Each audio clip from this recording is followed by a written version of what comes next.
আজকে বানাবো ডিম সোয়াবিনের কারি। তার জন্য সোয়াবিন আর আলু নুন হলুদ দিয়ে ভেজে তুলে রেখেছি। কড়াই সর্ষের তেল দিয়ে দিয়েছি, কালো জিরে ফোড়ন দিয়ে পেঁয়াজ কুচি দিয়ে পেঁয়াজটা ভালো করে ভেজে নিয়েছি।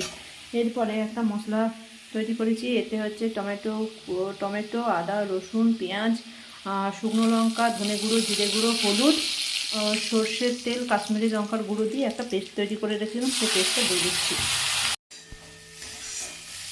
মশলাটা ভালো করে কষানো হয়ে গেছে। এরপরে ভেজে রাখা আলু আর সয়াবিনটা দিয়ে ভালো করে একটু কষিয়ে নেব।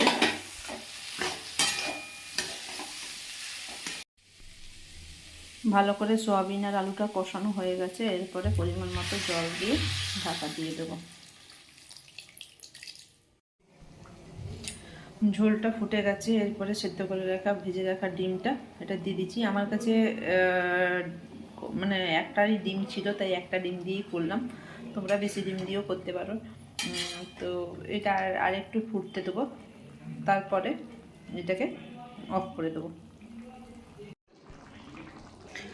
সোয়াবিন আর ডিমের কারির রেসিপি হয়ে গেছে।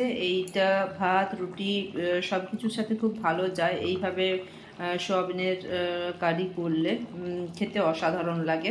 ভিডিওটা দেখার জন্য ধন্যবাদ।